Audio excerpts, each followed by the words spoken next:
कि 100% इंशाल्लाह हम यहाँ पर सरकार बनाएंगे महाराष्ट्र। जो चिन्हित करके जिन पर अत्याचार हो रहा है वो मुसलमान हैं। विकास के मुद्दे हों चाहे हमारे वजूद के मुद्दे हों, सोच समझकर ऐसे लोगों को चुनना जो हमारे लिए आवाज़ उठाएं, हमारी हिमायत में खड़े हों, वो ज़रूरी है।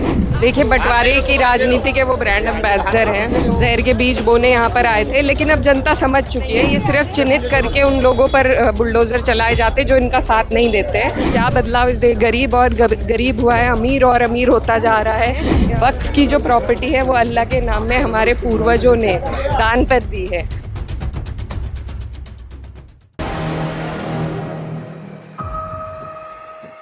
नमस्कार, आप देख रहे हैं फुटवे में आपके साथ नफीसा खान। यूपी के कैराना से सांसद इकरा हसन आज अणुशक्ति नगर पहुंची है फहाद अहमद जी के लिए वोट मांगने, प्रचार करने, बातचीत करने की कोशिश करते हैं। हालांकि बड़ी संख्या में यहाँ पर जनता मौजूद है और लगातार नारे लगाए जा रहे हैं समर्थन में। महाआघाड़ी वर्सेस महायुति, कौन किस पर भारी, ये सवाल लेकर हम बातचीत करते हैं। इकरा हसन जी, बहुत बहुत स्वागत आपका 4 PM पर। मैम, क्या कुछ कहेंगी? यूपी से लेकर महाराष्ट्र की राजनीति में आप लगातार प्रचार प्रसार कर रहे हैं पार्टी के लिए, गठबंधन के लिए, क्या कुछ देख पा रही हैं? जी, यूपी से लेकर महाराष्ट्र तक आप प्रचार कर रहे हैं पार्टी के लिए, क्या कुछ देख पा रही हैं? जी, हमें बहुत अच्छा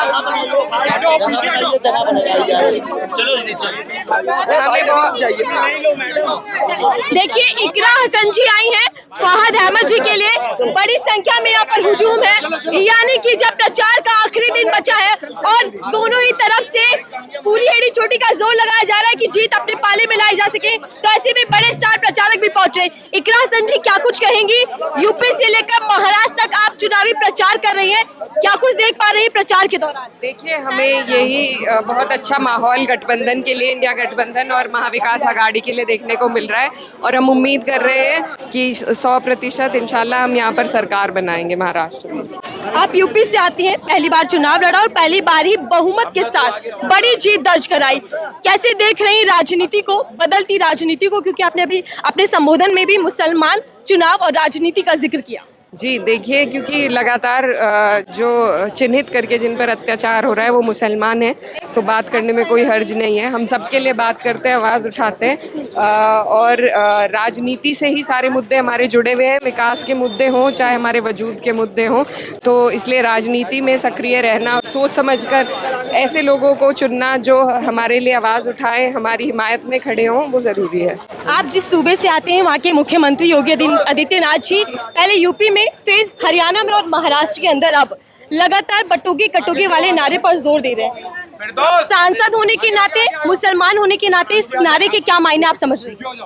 देखिए, बंटवारे की राजनीति के वो ब्रांड एम्बेसडर हैं, तो वही वो करना जानते हैं ना। वो कभी विकास की बात उन्होंने उत्तर प्रदेश में करी तो बाहर जाकर करने का तो कोई मतलब नहीं बैठता है। तो वो यही अपना जहर फैलाने, जहर के बीज बोने यहाँ पर आए थे, लेकिन अब जनता समझ चुकी है, क्योंकि परख चुकी है भाजपा की सरकार को, और अब लोग उनकी बातों में नहीं आएंगे। और मुझे लगता है अब लोग प्रोग्रेसिव होकर मुद्दों पर वोट देंगे और ऐसे गठबंधन को आगे बढ़ाएंगे जो सबको साथ लेकर चल रहा है। बुलडोजर नीति, इस पर लगातार सुप्रीम कोर्ट फटकार लगाता रहा है। इस नीति और इसी जो नया न्याय का प्रतीक बनाने की कोशिश यूपी सरकार कर रही है, उस पर क्या राय? देखिए, न्याय का प्रतीक नहीं है, ये सिर्फ चिन्हित करके उन लोगों पर बुलडोज़र चलाए जाते जो इनका साथ नहीं देते हैं। तो इस पर सुप्रीम कोर्ट ने भी डायरेक्शंस दिए हैं, लेकिन फिर भी जो लोग अपने आप को लॉ एंड ऑर्डर पे प्रमोट करते हैं भाजपा के, वो विफल रहे हैं। ये एक तरीके से संविधान का मजाक उड़ाना कह लीजिए, या हमें कोर्ट कचहरी में ताले लगाने चाहिए, क्योंकि सब जगह बाबा का बुलडोज़र ही चल जाता है। तो ये कोई तरीका नहीं है। एक ड्यू प्रोसेस है जो हमारे संविधान में, जिसके लिए कहा गया है कि there is a due process जो फॉलो होना चाहिए। तो कानून में सबको अधिकार है। देश के प्रधानमंत्री नरेंद्र मोदी जी की राजनीति जो इन दिनों देखने को मिल रही है, वो देश के लिए कितनी भविष्य में काम आने वाली है? भविष्य को तरक्की क्यों ले जाएगी या फिर घातक है ये देश के लिए? घातक है, और हम देख चुके हैं, अब वो तीसरा टर्म है उनका, लेकिन क्या बदलाव इस देश गरीब और गरीब हुआ है, अमीर और अमीर होता जा रहा है। नफरत के बीज इस समाज में बो दिए गए हैं, जिनको अब हमें वापस आने में बहुत वक्त जिनसे लग जाएगा। तो हमारा देश तरक्की जो करना चाहिए था वो तो नहीं हुई है, लेकिन बहुत पीछे चला गया है। मैं सिर्फ आखिरी आपकी इस पर भी राय चाहूँगी। वक्फ बोर्ड संशोधन इन दिनों खूब चर्चा इस पर हो रही है, इस पर आपकी राय क्या है? क्या ये होना चाहिए, और अगर ये होता है तो किसके खिलाफ है, मंशा क्या है? देखिए, ये सिर्फ ज़मीनें हड़पने के लिए एक बिल लाया गया है और ये बेबुनियाद है। इसके हम सख्त विरोध में हैं। हम लोग पार्लियामेंट में भी इसके विरोध में रहे और आगे भी रहेंगे। ये बिल्कुल अपनी मनमानी थोपना चाहते हैं। वक्फ की जो प्रॉपर्टी है वो अल्लाह के नाम में हमारे पूर्वजों ने दान पर दी है, तो उसमें किसी और का हस्तक्षेप बिल्कुल बर्दाश्त नहीं। चुनाव में मात देंगे और महाराष्ट्र के अंदर क्या लग रहा है कि क्या आपका गठबंधन इतना मजबूत है कि इस बार सरकार बनाने जा रहा है? देखिए, हमारे जितने मुद्दे हैं उनका बदला मुझे लगता है महाविकास आघाड़ी और इंडिया गठबंधन महाराष्ट्र के चुनाव से लेंगे। धन्यवाद। हमारे साथ सांसद जी इकरा हसन थी जिनसे हम चर्चा कर रहे थे। आप तस्वीरों में देख सकते हैं फहद अहमद जी के साथ वो यहाँ पर चुनाव प्रचार कर रहे हैं, उनके समर्थन में वोट मांगने आई है। अनुशक्ति नगर वो सीट है, हॉट सीटों में से एक है मुंबई की, और यहाँ से अगर बातचीत की जाए तो नवाब मलिक पहले सिटिंग एमएलए है और ऐसे में उन्होंने मानखुर्द सीट पर जाकर चुनाव लड़ने की कोशिश की है। इस बार वो वहाँ से चुनाव लड़े, लेकिन इस मैदान में फहद अहमद जी के खिलाफ में इस बार टक्कर के मुकाबले पर होंगी सना मलिक। आपको यहाँ लोकल लोगों से बातचीत करवाने की कोशिश करते हैं कि जब ये रैलियां गुजरती हैं तो आम पब्लिक क्या सोचती है और आम पब्लिक की राय क्या है। क्या कुछ कहेंगे मैम इस रैली को लेकर? नेता आप लोगों के गली गली घूम रहे हैं जी, क्या नारों को लेकर आपको समझ में आ रहा है? इस बार क्या लग रहा है कि क्या माहौल है?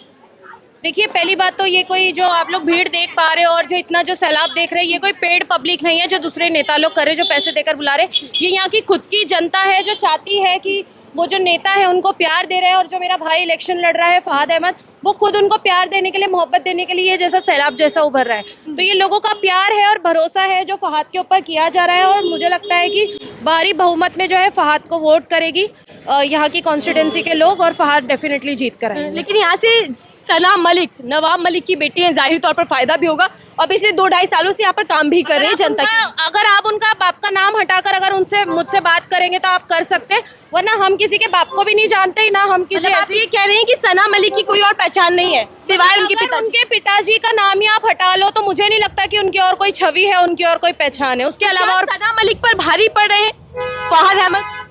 आप देखिए लाइन से इसी एरिया के अंदर आप अगर कवर करोगे तो 4 ऑफिस है, और 4 ऑफिस में 2 लोग भी नहीं बैठे, और एक मेरा भाई जो है इलेक्शन लड़ रहा है फहद।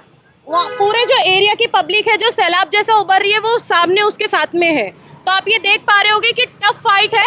फाइट भी नहीं बोलूंगी, ये वन साइड जीत रहा है भाई।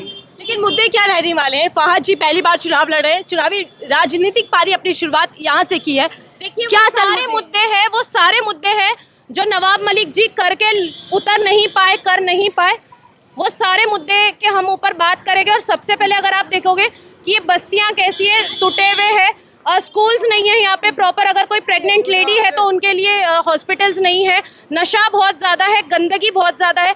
मुसलमान बस्ती के अंदर डेवलपमेंट के नाम पे कुछ भी नहीं किया। नवाब भाई एक पब्लिक सर्वेंट है जो चुन के आए थे और उन्होंने लोगों को गुलाम बना दिया, और आज खुद जाके एक अभिनेता को, एक शाहरुख खान के बेटे को वो सपोर्ट करने में लगे। वो भूल चुके कि उनका जो कॉन्स्टिट्यूंसी है वो किस हालात में है। तो मतलब आपको लगता है कि काम के नाम पर इस बार वोट जाएगा? काम के नाम पर उन्होंने काम किया ही क्या है? जनता जो है वो काम पर वोट देती है, चाहे मौजूदा विधायक हो या फिर उम्मीदवार। देखिए, मुझे लगता है कि नवाब मलिक जी ने ये जो एरिया है उसको अपने बाप का क्या माल समझ के रखा है और अपनी बेटी को दहेज में उठाकर दे रहे कि जाओ और लेकर जाओ। तो ये चीज़ नहीं होने वाली। यहाँ के लोग इतने पागल नहीं है, जो काम करता है वो दिखता है। बस हो गई ये राजनीति, अभी हमें यहाँ से उन्हें हटा कि सना मलिक का नाम बिना पिताजी के हटाकर उनसे लिया जाए, लेकिन सना मलिक कहती हैं कि नवाब मलिक की बेटी होना बेहतर है किसी एक्टर के पति से। नवाब मलिक की बेटी होना, और वो क्या, और शायद आपने ये चीज़ भूल गए कि उसने बोला कि अनुशक्ति नगर की बेटी। क्या ये बेटी ने इस परिवार के लिए कुछ किया? आप लोग कैमरा घुमा के पूछ सकते, अगर वो इस अनुशक्ति नगर की बेटी है तो उसने क्या किया? मतलब एक बेटी का और अपने भाई बहन लोग का हुलिया दोनों डिफरेंट है। वो अपने भाई बहनों के जैसी तो बिल्कुल नहीं दिखती, वो अपने बाप के जैसी दिखती है। मतलब वो एक अपने पापा की परी है, वो अनुशक्ति नगर की बेटी नहीं है। बाकी जनता कुछ नहीं है, मतलब उनके लिए बाकी जनता क्या ही है? वो सिर्फ रोना रोना आता है कि हमारे बाप जेल गए, मेरा बाप जेल गया। पहली बात तो उनके बाप की काली करतूतों की वजह से वो जेल गए, वो किसी जनता की लड़ाई लड़ते हुए जेल नहीं गए। तो ये झूठ बोलना बंद करे लोगों से। लड़ाई जो है वो एनसीपी वर्सेस एनसीपी है, लेकिन देखना होगा कि कौन बाजी मारता है, क्योंकि चाचा भतीजी की भी लड़ाई है। जहाँ एक तरफ सना मलिक वर्सेस फहद अहमद है, तो वहीं शरद पवार वर्सेस अजीत पवार भी है। शाक की सीट है, देखते हैं कि यहाँ से कौन बाजी मारता है और इस बार कौन अपनी जीत को दर्ज कराता है। फिलहाल के लिए दीजिए।